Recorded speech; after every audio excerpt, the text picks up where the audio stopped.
يسعدنا أن نلتقي بنائب رئيس الجامعة لشؤون التعليم والطلاب الأستاذ الدكتور محمد السعيد أبو والي.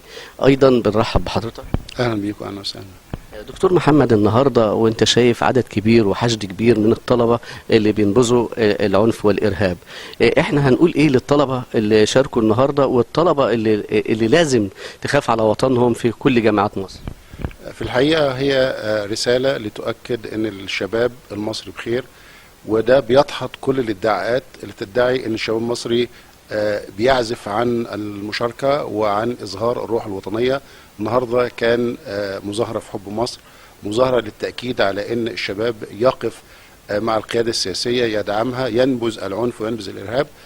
طبعا هذا الأمر فيه تلقائية شديدة جدا. احنا دعينا لهذا الأمر فقط أمس في مجلس الجامعة، كان مجرد فكرة مقترحة، والحمد لله اليوم رد الفعل كان جميل جدا، لأن الناس قلقة على مصر والناس خايفة على مصر، واحنا برضو بنقول للناس خافوا على مصر ولازم نحافظ عليها، لأن هناك طبعا قوى الظلام تتربص بمصر، والشباب واعي جدا لهذه المؤامرات، وإن شاء الله هي رسالة في توقيتها المناسب، لأن طبعا في بعض القلق يدور، ولكن الشباب واعي لهذا الأمر، وإن شاء الله سوف يجهض جميع المحاولات التي تربص بأمن مصر وأمانها. دكتور محمد السعيد أبو والي، واحنا في رحاب جامعة كفر الشيخ، عايزين نعرف أهم أخبار الجامعة والجديد في الجامعة. طبعا الحمد لله أهم شيء في الجامعة أن هي تتسم بأن هي جامعة عصرية ذات مواصفات عالمية، واحنا بفضل الأستاذ الدكتور ماجد القمر رئيس الجامعة حريص جدا على أن احنا نبدأ من حيث انتهى الآخرون.